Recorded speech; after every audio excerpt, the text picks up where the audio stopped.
네, 오늘은 1년 중에 가장 큰 감사를 하나님께 드리는 추수감사주일입니다. 특히 날 구원하신 우리 주님께 감사하는 그날이 됐으면 좋겠습니다.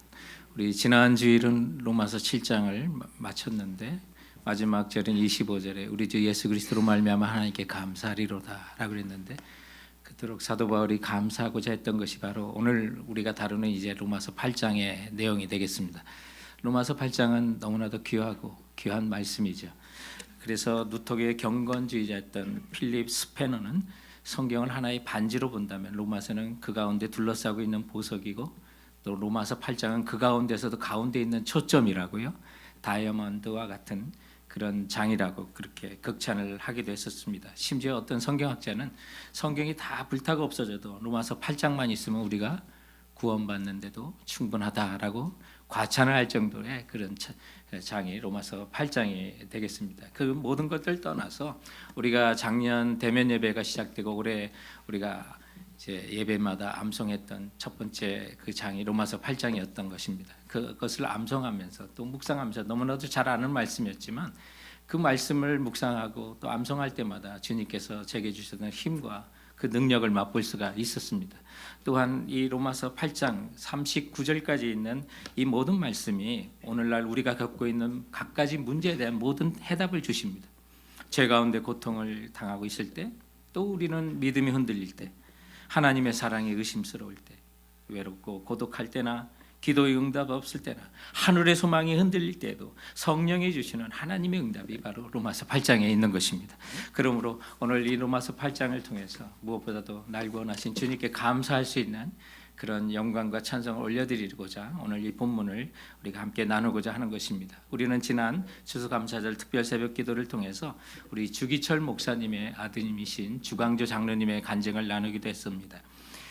주기철 장로님께서는 일제시대에 신사참배를 거부하시다가 이렇게 고문을 받으시고 감옥에서 옥사하신 순교하신 그런 목사님이신데 이제 목사님께서 소천하시고 1년 4개월 뒤에 우리 한반도의 파리로 이제 광복이 찾아오고 해방이 찾아왔습니다. 그런데 그때만 해도 이제 주기철 목사님의 아내이신 사모님께서 위암으로 이제 고생하시면서 언제 돌아가실지 모르는 그런 악화된 그런 건강을 갖고 있었다고 합니다. 그때 이제 어느 날 인민위원회 간부들이 찾아와서 이 주기철 목사님의 사모님에게 돈과 또 남산의 집문서 그리고 논밭 문서를 내놓으면서 항일투사 주기철 목사님의 그 숭고한 정신에 감복해서 김일성이 보낸 포상금이라고 그 모든 것을 내놨다고 합니다. 그런데 사모님께서는 주 목사는 세상의 포상을 받기 위해서가 아니라 하나님의 뜻에 순종하여 순교했으니 오직 하나님의 상 받기만을 바랄 뿐입니다 라고 하면서 그 모든 것을 다 거절하셨다고 합니다. 그런데 그 옆에 지켜보고 있던 아들 이 주광조 장로님이 욕심이 생기더래요. 갈등이 생기고 어머니는 곧 돌아가실 거고 험한 세상 살아가기 위해서 난 저 재산이 꼭 필요한데 라고 하는 그 말씀에 나라도 주십시오 하고 싶은 마음이 여기까지 있었답니다. 그런 갈등이 있었다는데 그 인민위원회 간부들이 다 돌아간 뒤에 어머니께서 자식들을 앉혀놓고 거기 시편 37편 25절과 26절을 읽어보라고 했답니다.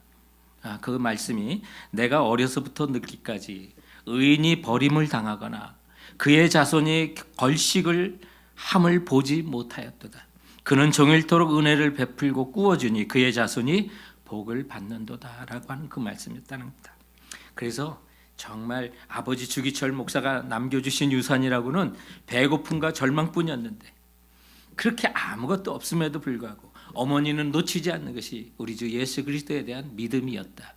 그리고 돌아보니 어머니가 맞았다. 거기에 감사가 있다. 엄청난 유혹 앞에서도 집과 땅 문서를 뿌리칠 수 있었던 그 예수 그리스도에 대한 그 믿음, 우리에게 없는 것이 문제가 아니라 그 궁핍함에 가려 그 하나님과 주님을 믿지 못하는 것이 더 큰 문제다. 우리 주님은 모든 것의 근원이 되신다. 그 주님으로 인하여 먹을 것과 입을 것, 걸식하는 것 없도록 하시는 하나님의 은혜를 깨달았습니다라고 간증하는 것을 오늘 우리가 나눈 적이 있습니다. 사랑하는 성도 여러분, 맞습니다. 우리가 주님만이 우리의 답이십니다. 가장 많은 것들로 인해서 우리가 감사하더라도 먹을 거 입을 거 주시는 그 하나님의 은혜. 그러나 궁핍함에 가지고 그 너머에 계신 우리 주님을, 우리 예수 그리스도를 바라보지 못한다면 그것이 더 큰 문제인 것입니다. 그러므로 우리 예수 믿으면 밥을 주냐? 예, 우리 성도들은 대답해야 됩니다. 밥 준다고요. 생명의 양식이 된다고요. 걸식하는 일이 없다고요. 이렇게 고백하며 우리 주님만을 우리 굳건히 믿고 나가는 이 추수감사 주일이 되길 주님의 이름으로 축원드립니다. 그래서 사도 바울처럼 우리 주 예수 그리스도로 말미암아 내가 감사하리로다. 그래서 그 감사가 어떤 감사였냐? 오늘 이제 로마서 8장 1절부터 그것이 전개가 됩니다. 먼저 1절부터 2절을 통해서 우리가 감사해야 될 것이 결코 정죄함이 없다고 하신 그 선언으로 인해서 우리가 감사하자는 것입니다. 그래서 25절에 우리 주 예수 그리스도로 말미암아 하나님께 감사한다고 그랬는데 왜 그렇습니까?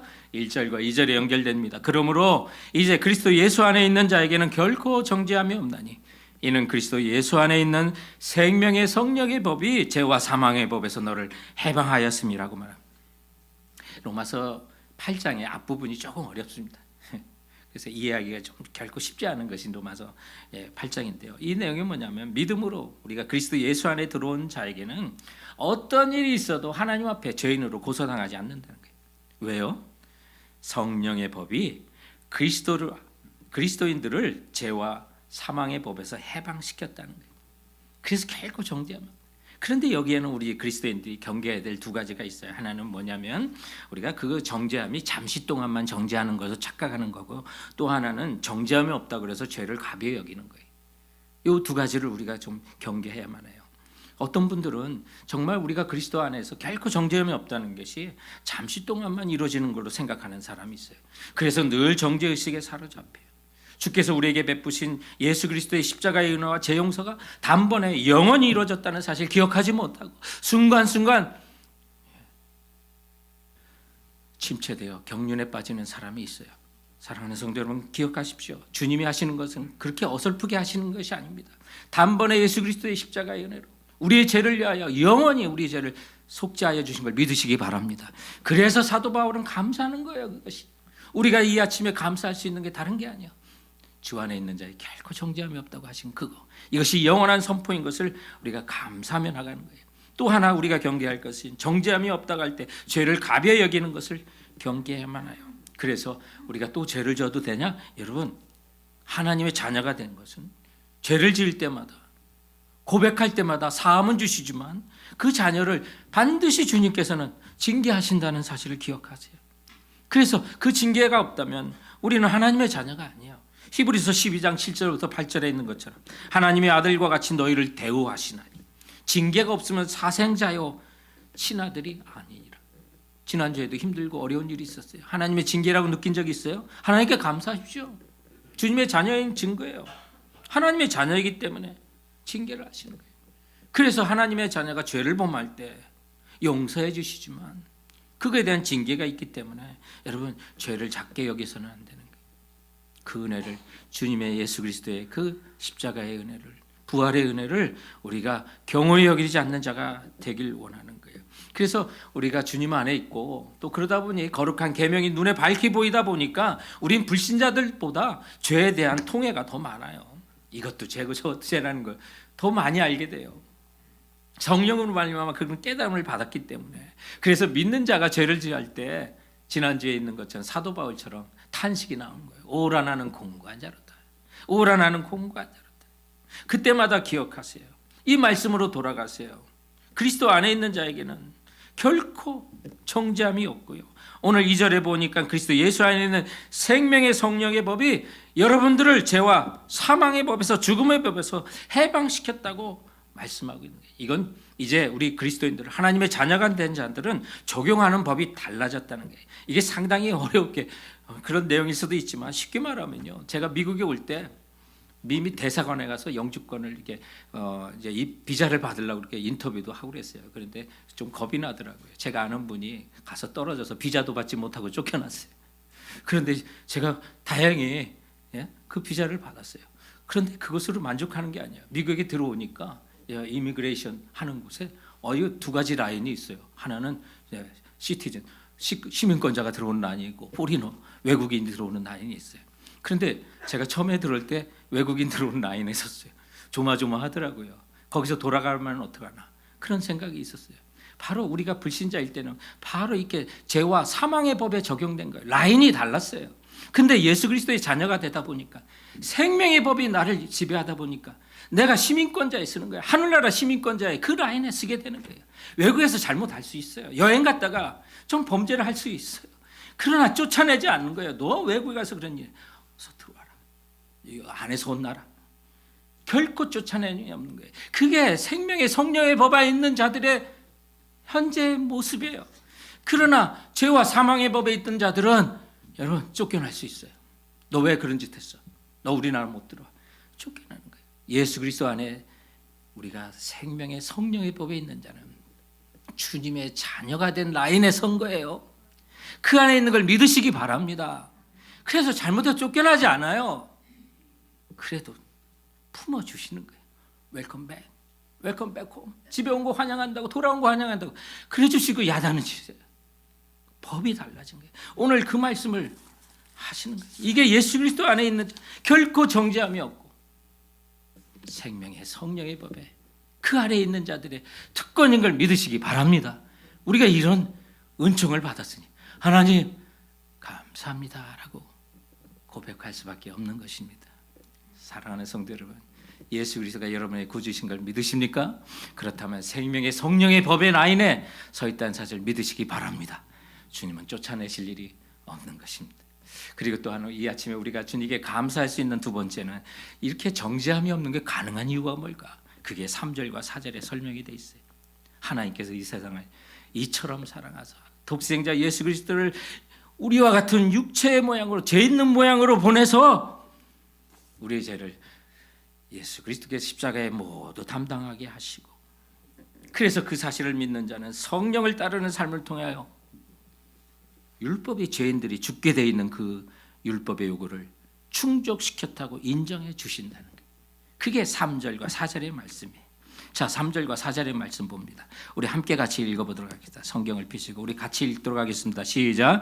율법이 육신으로 말미암아 연약하여 할 수 없는 그것을 하나님은 하시나니 곧 죄로 말미암아 자기 아들을 죄 있는 육신의 모양으로 보내어 육신의 죄를 정하사 육신을 따르지 않고 그 영을 따라 행하는 우리에게 율법의 요구가 이루어지게 하려 하십니다. 수많은 사람이 자기의 구원을 위해서 우리가 육신으로 말미암아 연약하셔 할 수 없는 것을 행위로 구원받으려고 무슨 노력하는 모든 정말 세계관이 다 여기에 속하는 거예요. 그런데 주님께서 이 땅에 예수 그리스도를 육신의 모양으로 보내서 우리를 위한 모든 율법의 요구를 다 완성하셨다는 건데 이게 사실 은근히 어려워요. 한마디로 말하면 쉽게 말하면 죄수를 석방시키려면 판사가 석방서를 써줘야 돼요. 그 석방서를 가지고 가져가야 교도소장이 그것을 가지고 옥문을 열어주고 그 죄수를 풀어주는 거예요. 같은 맥락으로 예수 그리스도께서 죄 없으신 그분께서 우리와 같은 죄 있는 육신의 모양을 입으시고 이 땅에 오셨다는 거예요. 그래서 하나님이 요구하시는 죄의 값으로 친히 예수님께서 십자가에 못 박혀 죽으심으로 우리의 모든 죄를 감당해 주시고 다시 부활하여 사신 것, 그것이 하나님이 내어주신 죄의 종된 우리들에게 제공하시는 석방서가 됐다는 거예요. 한마디로 말하면 예수 그리스도의 십자가의 은혜와 부활의 그 능력이 모든 죄의 종에 매여 있는 자들에게 석방서가 되어 주었다는 거예요. 그것을 누가 받으셨냐? 성령님이 받으셨어요. 그래서 그 성령님께서 이 예수 그리스도의 그 석방서를 근거로 믿는 자들에게 죄와 사망의 옥문을 열어 모두 해방시켜 줬다는 말이에요. 그것이 3절 4절 말씀입니다. 그래서 우리가 그 죄에서 해방된 게 누구의 은혜? 예수 그리스도의 은혜예요. 그 사실을 성령님께서는 믿는 자들에게 예수님이 우리를 위하여 하신 모든 일들을 우리 것이 되게 하셨다는 것입니다. 그래서 죄와 사망에서 우리를 활짝 열어 석방시켜주고 해방시켜 주셨다. 그 모든 은혜를 누가 주셔요? 십자가를 지시고 부활하신 우리 주 예수 그리스도. 그래서 이 아침에 정말 감사할 수 있는 게 우리 주님께 감사하는 거예요. 감사하는 거예요. 날 구원하신 주님 감사합니다. 김소월의 시 중에 초원이라는 시가 있어요. 산산이 부서질 이름이요, 허공 중에 헤어진 이름이요, 부르다가 내가 죽을 이름이요. 여러분, 예수 그리스도를 구주로 영접하신 사람은 우리 모두에게 부르다 죽을 이름이 생긴 거예요. 아니, 죽은 후에까지도 부를 유일한 이름, 바로 그 이름이 예수 그리스도이신 거예요. 사도행전 4장 12절에 있는 것처럼 다른 이로서는 구원받을 수 없는, 저나 사람 중에 구원받을 만한 다른 이름을 우리에게 주신 일이 없음이라. 그 이름이 바로 예수 그리스도. 그분이 정말 만물을 붙드시고 만물을 운행하시고 우리에게 먹을 것, 입을 것 허락하시는 우리 주님이세요. 그러므로 오늘 이 아침에 우리 주님께 날 구원하신 주 감사, 모든 것 주신 감사, 그렇게 주님 앞에 감사하고 나갈 수 있는 그 이유가 되신다는 사실을 믿는 우리 모든 성도들 되시길 주님의 이름으로 축원드립니다. 자, 이제 이런 은혜를 받은 사람들이 살아갈 것이 5절부터 11절까지는 이제 두 가지 초이스가, 육체를 따라 살아갈래 아니면 성령을 따르는 삶을 살래. 이 두 가지를 우리들 앞에 내놓으신 거예요. 그래서 여전히 육체를 따라 살아간다면 그 끝은 사망이에요. 그러나 예수 그리스도를 믿는 자, 그 육체의 길을 따라가는 사람에게는 하나님을 결코 기쁘시게 할 수 없어요. 그런데 예수 그리스도께서 주신 이 은혜를 기억한다면 우리는 주님께서 우리에게 부어주신, 내주하시는 성령님을 따라 사는 삶을 살아야 한다는 거예요. 그 삶이 하나님을 기쁘시게 하고 하나님이 바라시는 삶의 열매를 맺는다는 거예요. 오늘 말씀의 10절과 11절을 우리 또한 같이 읽습니다. 10절 11절 같이 읽습니다. 또 그리스도께서 너희 안에 계시면 몸은 죄로 말미암아 죽은 것이나 영은 의로 말미암아 살아있는 것이냐. 예수를 죽은 자 가운데서 살리신 이의 영이 너희 안에 거하시면 그리스도 예수를 죽은 자 가운데서 살리신 이가 너희 안에 거하시는 그의 영으로 말미암아 너희 죽을 몸도 살리시리라. 여러분, 예수님을 죽은 자 가운데 살리신 그 영이 우리 안에 거하십니다. 믿는 모든 자에게 거하십니다. 그래서 그분과 사귀어 살고 그분과 동행하고 그분의 뜻을 살아간다면 우리 모두에게 정말 우리 죽은 몸도 살리는 부활의 능력이 우리 안에도 살아 숨쉬게 되는 것입니다. 오늘 주님께서는 오늘 이 말씀을 통해서 우리에게 하시는 거예요. 정말 그런데 성령을 따라 사는 것이 저절로 되는 게 아니에요. 어떤 사람은 이 성령을 근심하게 합니다. 여전히 죄 가운데, 세상 가운데 이 세상 풍조를 쫓으려고 하고 공중의 권세 잡은 자를 따르려고 하는 그런 마음을 하면 성령님이 근심해요. 그 근심하다 보면 회개하면 되겠는데 마음이 강박해지고 넘어지는 자들이 있어요. 그래서 죽은 자들 사이에서 잠든 자처럼 살 수 있다고 경고하셨어요. 그렇게 살다가 세상 염려만 하고 살다가 주님의 날이 덫과 같이 이른다고 그랬어요. 그런데 성령을 받는 사람은 그런 날이 있을 수가 없다고 그랬어요. 예배에 깨어있는 사람은 그런 날이 도덕자같이 올 수가 없다고 그랬어요. 성령 안에 거하는 사람은 그날을 예배하고 사는 거예요. 사랑하는 성도 여러분, 그래서 여러분 안에 거하신 예수님의 영이신 성령님과 사귀어 그분과 친밀하게 여러분 동행하셔야만 하는 거예요. 그렇지 않으면 마귀들이 여러분의 마음속에 계속해서 의심을 주고 유혹하고 정죄하는 거예요. 넌 아무런 소망이 없어. 넌 결코 죄를 이길 수 없어. 너 같은 자를 용서를 할 수 있는 만무야. 여러분, 그런 음성을 계속해서 우리를 유혹합니다. 그 즉시 주님께 피해야 됩니다. 성령을 따라 살기를 각오해야만 합니다. 성령님의 영은 대표적으로 말하면 우리가 하나님의 자녀인 것을 증거하는 영입니다. 성령은 진리의 영이십니다. 우리를 하나님 말씀으로 인도하십니다. 그러니까 성령과 함께 하나님, 나 두려워요, 무서워요. 그러면 내가 하나님의 자녀인 것을 도와주시고 확증을 주시는 분이 누구세요? 성령님이세요. 성령님은 진리의 영이세요. 하나님 뜻대로 살도록 해주세요. 그래서 주님의 말씀이 깨닫게 하시고 생각나게 하시고 그 말씀을 묵상하게 하고 그 말씀대로 따라 살 수 있도록 능력 주시는 분이 누구예요? 진리의 영이신 성령인 줄 믿으시기 바랍니다. 그래서 진리의 영이신 성령님과 따라 살아간다면 성령님을 생각하게 되고 그 성령의 생각은 우리에게 뭘 줘요? 생명과 평안을 주시는 거예요. 어떤 상황 속에서도, 생명이 위협하는 순간에도, 내 목숨이 정말로 위험한 그 순간에도 성령의 생각을 하면 내 안에 뭐가요? 생명이 찾아와요. 왠지 안 두렵네. 성령이 주시는 생각이에요. 세상 사람들이 많이 근심하고 눈물의 골짜기를 걸어가는 그 모든 곳에서도 내가 무엇으로 먹고 무엇으로 살아갈까 걱정하는 그 생사에 대한 모든 일 속에서도 성령님의 생각은 내 안에 평강을 주시는 거예요. 편하다, 편하다. 세상 풍파 속에서도 그 평안을 누가 주셔요? 성령님이 주시는 거예요. 그 성령님이 어디 계세요? 여러분의 심령 속에 있는 줄 믿으시기 바랍니다. 내가 예수 그리스도를 나의 구주로 영접하는 그 순간 예수의 영이신 성령님이 내 안에 내주하여 계시는 것입니다. 그분이 마귀가 주는 생각을 갖지 못하도록 너는 하나님의 자녀인 것을 증거하고 진리의 영이신 주님께서 우리를 하나님 말씀에 따라 살 수 있도록 우리 안에 내주하시는 것입니다. 사랑하는 성도 여러분, 근데 이 사실을 정말 성령님을 근심하게 하고 깨닫지 못하는 자들이 있을 수가 있는 것입니다. 그러나 의심하지 마십시오. 예수가 나의 구주이신 걸 믿는 자는 성령님이 내 안에 내주하여 사시는 것입니다. 그분을 의지하시면 그분은 우리와 사귀어 그분의 생각인 생명과 평안을 주시는 것입니다. 미국에 보면 여성들이 이제 투표권도 나중에 갖게 되고요. 이 캘리포니아에도 보면 그 건축가들은 남자들의 했던 그런 독식했던 일들이었어요. 그런데 이 캘리포니아에 첫 번째 여자 건축가가 있어요. 라이선스를 받은 첫 번째 여자 건축가 이름이 줄리아 모건이라는 사람이에요. 근데 이분이 대표적으로 이분이 지었던 건축물이 뭐냐면 여러분 허스트 캐슬이라고 아세요? 여기 1번 따라가 보면 그 웅장한 성 허스트 캐슬을 이 줄리아 모건이라는 분이 건축한 거예요. 대단히 뛰어난 분이죠. 그런데 이게 허스트 캐슬은 윌리엄 랜돌프 허스트라고 하는 사람 거예요.